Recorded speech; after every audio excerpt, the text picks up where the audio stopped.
Чи будь-якою ціною? Ні. Ми хочемо закінчення війни, але не закінчення України. Уважаемые граждане России, дорогие друзья, в эти минуты перед наступлением Нового года мы все ощущаем течение времени.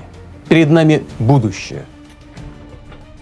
This war is not over, not because there are not enough weapons, not because there is a lack of ammunition, and certainly not because there are too few victims. The year has changed. The calendar moved forward. Speeches changed. Narratives evolved. But Ukraine is still burning. It is now 2026, and this war has lost something essential, its meaning. It began as defense. Then it was called resistance. Now it continues mostly by inertia. This war moves on because it is too large to stop, too expensive to admit failure, and too beneficial for those who do not live inside it. 120 kilometers from Odessa, and it's painful inside. Early 2026. The front line does not collapse dramatically. It erodes, slowly, quietly. Territory changes hands not through grand announcements, but through maps that are silently updated. Inside Ukraine, fatigue is no longer emotional, it is structural. Mobilization is no longer shocking, it has become routine, like taxes, like waiting in line. The economy survives, but it does not recover. Society endures, but it does not heal. This is not a country that has collapsed. It is a country locked inside a war that cannot be won quickly and cannot be ended without consequences.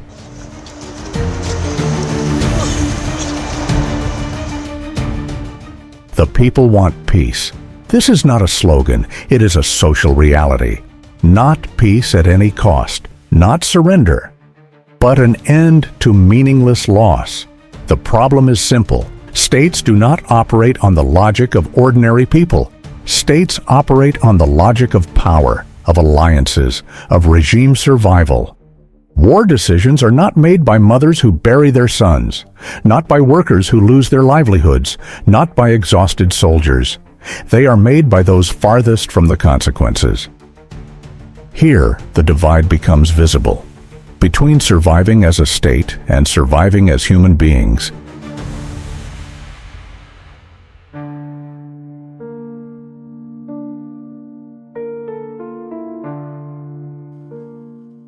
In 2026, Ukraine escalates symbolically, not because it changes the battlefield, but because it changes the headlines. Symbolic attacks are political language, not military language. The target is not operational advantage, it is attention. The message is directed westward, to donors, to alliances. We are still fighting. We are still worth supporting. But symbols do not protect civilians. Symbols do not stop artillery. Symbols do not bury the dead. This kind of escalation does not shorten wars. It extends cycles of retaliation, and every cycle is paid for in lives.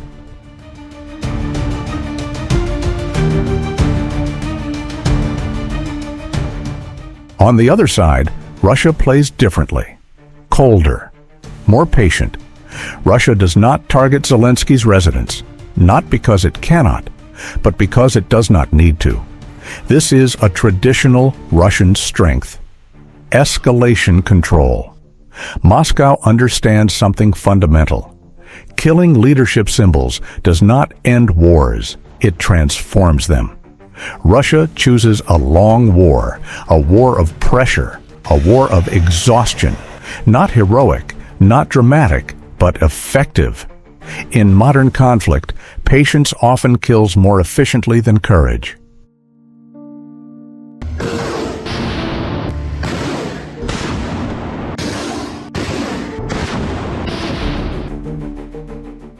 Now we speak honestly.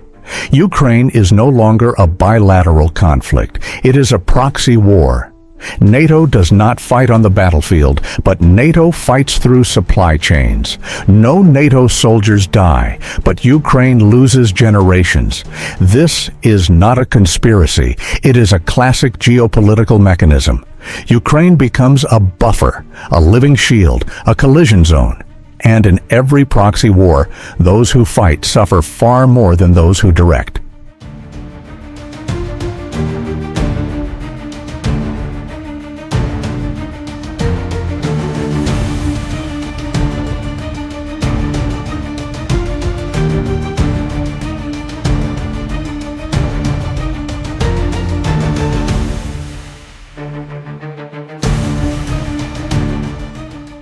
When Trump speaks of peace, many react with anger, many with suspicion. But this is not empathy, it is calculation. The United States is fatigued, Europe is divided, funding is not infinite. For Kyiv, however, peace means repositioning, loss of leverage, and that threatens elite stability. So, escalation is chosen because war provides legitimacy that peace cannot guarantee.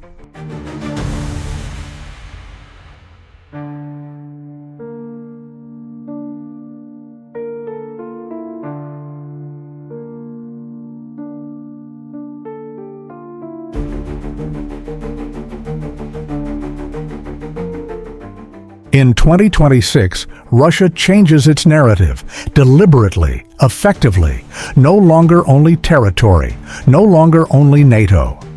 Now the focus is Ukrainian civilians. Russia frames itself as opposing elites, not the population. This narrative does not appear in a vacuum. It grows from Ukraine's internal exhaustion. Russia reads the moment. And in war, reading the moment is power.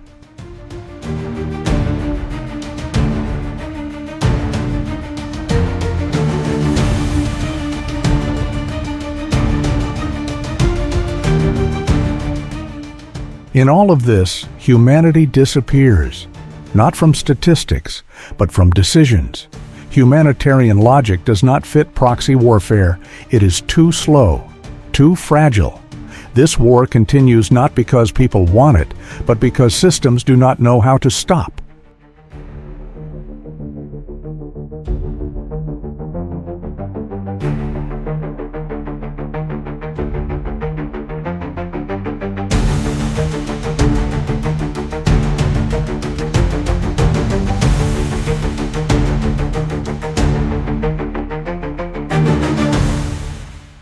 Is Russia a savior?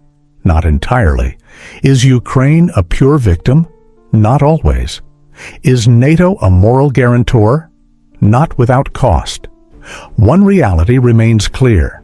Ukrainian civilians are not the center of decision-making, and as long as that remains true, every narrative is cosmetic.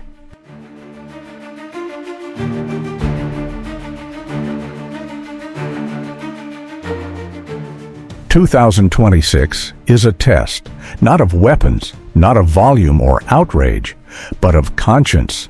This is the moment to pause, to think, not to react, to ask together. Who truly benefits when war continues, and who always pays the price?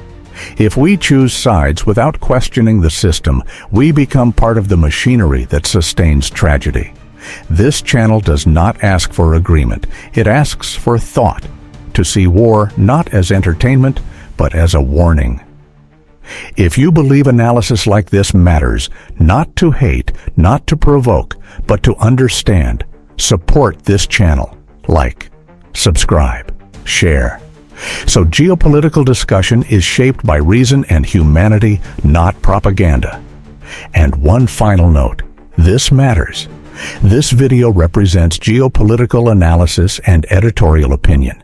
It is not an official statement of any government. It is not an incitement to hatred. It is not a glorification of violence. Its purpose is singular: to encourage critical discussion and humanitarian awareness within a war that too often forgets the human cost. Because this war will not end with victory. It will end only when people matter again.